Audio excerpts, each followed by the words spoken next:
Please काम सगळ्यांनी येऊन वोट टाकून जा. नक्कीच टाका. कोणीही न टाकता राहू नका. तुम्ही लहान बेबीला घेऊन आला, हो हो, नक्कीच. मला एक बदल हवा आहे. म्हणून मी आले आहे. तर तुम्ही तुमचा मतदानाचा हक्क बजावण्यासाठी लवकर आला आहात. हो. आज तुमचे काय विचार आहेत? बरं, मला वाटतं की भारतातील निवडणुका ह्या संपूर्ण जगातील सर्वात मोठ्या घटनांपैकी एक आहेत. ह्या निवडणुका आयोजित करण्यासाठी लागणारे प्रयत्न आणि संघटन अविश्वसनीय आहे. आता तुम्ही जर शांतपणे बसून विचार केलात की किती व्यवस्था केली जाते आणि आणि लोकांनाही किती रस असतो, तुम्हाला माहित आहे. माझ्यासारख्या लोकांना येऊन खात्री करायची आहे की काहीतरी चांगलं घडावं आणि आशा आहे की तसं होईल. एक तरुण म्हणून तुमच्या काय चिंता आहेत? तुम्हाला काय हवं होतं? म्हणजे एका कुठल्याही सरकारकडून तुमची काय अपेक्षा आहे? माझी अपेक्षा कदाचित रोजगाराच्या संधी. तुम्ही विद्यार्थी आहात की तुम्ही बेरोजगार लोकांसाठी रोजगाराच्या संधी कदाचित. हो, खरं तर तीच माझी चिंता आहे.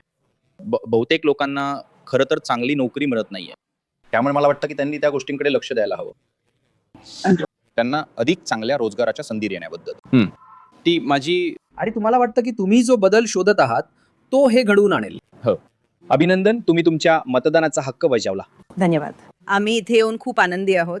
आम्हाला वाटतं की मतदान हा एक विशेषाधिकार आहे जो आपल्या सर्वांना आहे आणि आपण तो बजावणे हेच उत्तम आहे, जेणेकरून आपल्या कल्पना सुद्धा सरकारपर्यंत पोहोचतील. आम्हाला फक्त एवढंच हवं आहे. मला वाटतं आपण हे ओळखायला हवं की भारत एक खूप अद्वितीय लोकशाही आहे. प्रत्येक जण आपलं मत देतो, त्यामुळे इथली व्यवस्था खूप चांगली आहे. आम्ही आनंदी आहोत.